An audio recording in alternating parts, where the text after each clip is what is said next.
Boo! We'll let you go first then, since you have 3 of them. Let me start queuing up some music.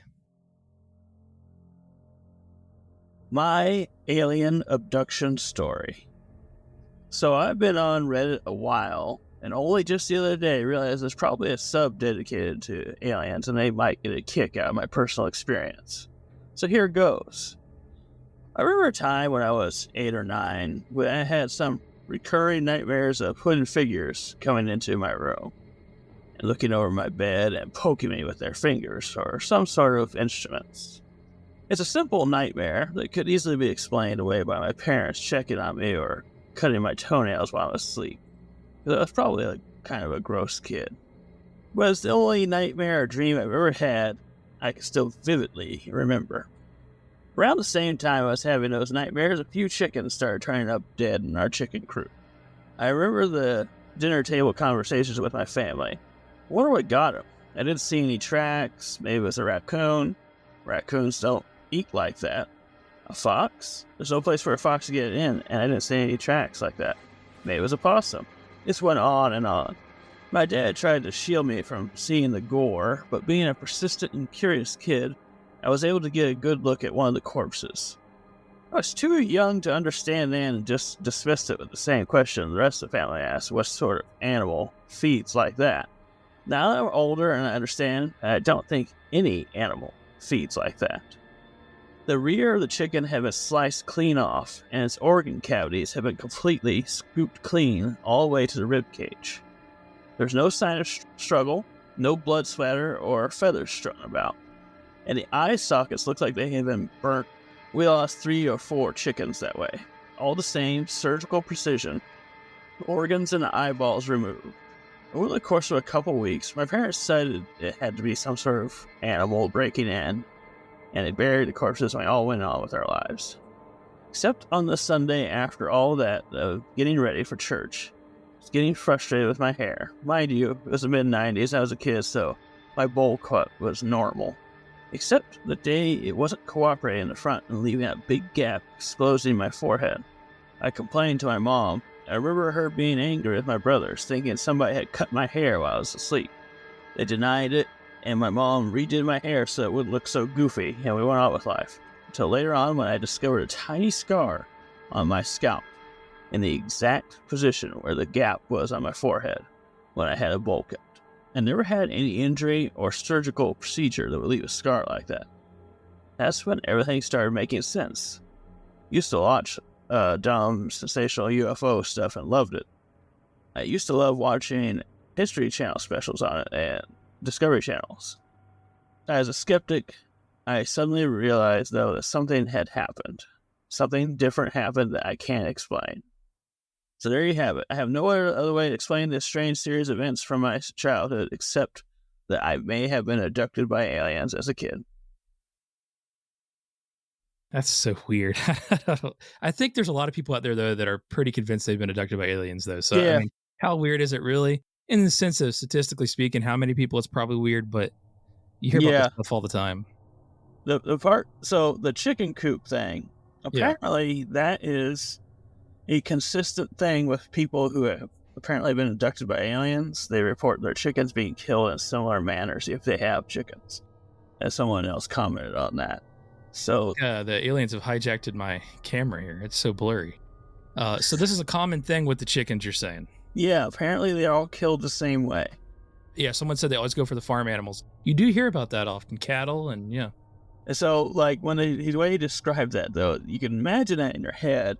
Yeah. How that would look. And yeah, no animal feeds that way on Earth. Besides the cauterized out eyes, that part doesn't make any sense at all. But like, if you think about it, no animal just cuts off the back end or something. I think the thing that stuck out to me most was the repeated talk of the haircut. Yeah, he kept on bringing up the haircut. He was really distraught with that bowl cut. Yeah. Did you ever have a bowl cut ever? I certainly did.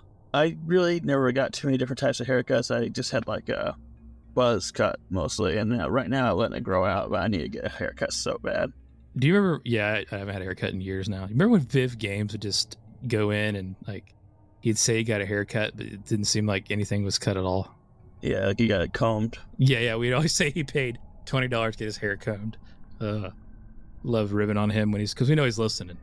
Wonderful producer, Viv Games. Yeah, you used to pay a lot of money for the good old hair comb, but it wasn't the Chili Bowl. You think the Chili Bowl makes you more vulnerable for an alien abduction? I think so. Yeah, I would say that they target people with bowl cuts. That's why you don't get them anymore. That's why there's not so many alien abductions anymore.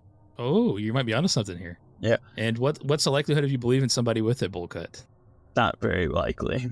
How old did he say he was here, all jokes aside? When he was a kid, when this all was going on, he was 8 years old. So okay, well, that makes sense here. He referenced a couple of things about his parents and stuff, I guess, but he doesn't remember all the details, and the fact that he was able to recall the chicken coop, that's very interesting. And he does say he has a scar on his upper forehead where that gap in his hair was that one morning. Yeah, walk us through the events of actually when you think the abduction happened. What he described it is that he was probably being checked on multiple times by aliens, because he said he kept on having this recurring nightmare of someone coming in and prodding him with instruments and stuff like that. And then later on, he described, after the whole chicken coop fiasco, his haircut, waking up one morning and there's like a gap in his hair, and he assumed that his brothers cut his hair in the night to mess with him. But then later on, he noticed, after a few days later, he noticed that there was a scar there, like an incision. Let us know. There's a lot of comments about the haircut. The haircut is similar shape to the saucer. Aliens have bowl cuts too. Yeah, maybe they do. So he has this Harry Potter-like scar, evidently. Probably a bit smaller or less noticeable than Harry Potter's scar, but... Never had anything come up like it again. No. He said that was like something he can't explain because it's the only time it ever happened to him. I wonder if this is common as it is like for kids to talk about like having this experience as adults do. That's a good question. And also, what spurred him to share the story several years later? Because I think he mentioned that he's an adult now at the start of it. It's an interesting thing that something that happened to him recently must have made him just think about it. He's like, man, I think I was abducted by aliens.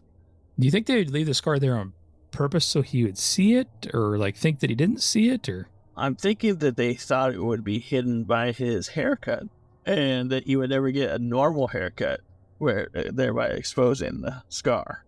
There's some South Park references being brought up right now in the chat. Got a rowdy group tonight. Probing being mentioned. Again, I'll say all jokes aside, it has to be terrifying if you're this kid, though. Yeah, right.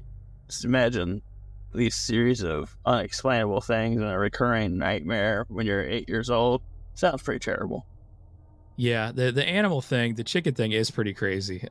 I mean, I can't put myself in that position because I don't even think I've been, or I can even say that I've seen something like a UFO that I couldn't identify. A lot of people have. I certainly, I do believe honestly in it, but I have not seen a UFO or anything. Have you? I have. Yeah. I guess UFO is unidentified. You know what I mean? Something that could have been. Yeah, I definitely saw something that totally defied explanation. Was it outside your shed, your garage again? No, this was not at this house. It was some time ago when I lived out south a little bit, outside of town. Yeah. There was this time we were in the backyard, and in the sky, this is at night, there was a triangle of lights moving in an erratic pattern. It wasn't going like straight, and it was kind of going back and forth. But it stayed in a triangle? Yeah, perfect triangle. And this was some time back. It was about, I want to say 18 years ago. Like today, people have drones that they can hook up and like fly in a specific pattern. That doesn't really exist back then. Yeah, that technology has come a long way. Used to, you would assume if something's flying around the sky, it's just something odd military, or I guess you'd come to the conclusion that it was an alien. And this was a very strange looking craft. Like, I couldn't even tell what it was, except it was a solid black triangle, because every time it would move in front of like a star or something. Yeah, we're live across 8 platforms, and we're getting some comments here. Our dad recently told us a story about UFOs. He dropped the story and moved on like it was nothing. The lights shining down. Yes, he talked about how a light was shining down in the garage. Oh no, in the garden when he was younger. He was like, I guess 20s or early 30s, And he said he was looking out the backyard at his house, and there was a light searching around in the garden. And he's 82 years old or something like that now. Oh no, he's 81. So He's younger than Joe Biden. yeah. So this is quite a long time ago. Police helicopter things. Those were kind of things that were used a whole lot back then. Yeah. So this was just a light. He said just searching around in his garden, and then it just disappeared. I always think I'm going to come across a situation like that. I just haven't yet. I wonder I wonder how many people really think they experience something like that. I don't really know many people that say they've had something major happen, like an abduction. I've never personally met somebody that said that. I've heard stories about these things in the sky. I have a good friend that has an awesome podcast called That UFO Podcast. It's like the top UFO podcast. Oh wow! He has a lot of the actual major players behind the scene in it. Pretty crazy the amount of stuff that just exists that we just don't know about as well. Yeah. Like if you want to talk aliens, that's fine, and I'm not against it, but there's just a lot of stuff we don't know about. But on the flip side of that, there's definitely a lot of stuff that's undocumented and has not really been spoken of until recently. And there's a lot of countries that take it a lot more serious than we do as far as publicly talking about what their resources are being assigned to. So it seems like we're kind of catching up now as a nation, though. The United States. I guess it's a national security risk, right? Yeah, I mean, it definitely is. There's also just the idea, if there is something else out there, it's good to know about it just in general. If you're back up and you think it's not just one nation's security, it's like a whole worldwide security. Yeah.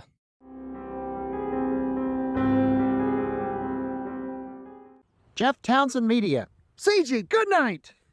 And the question is, do I stay here? Will you be back? Are you gonna come back? Will you be back? Are you coming back?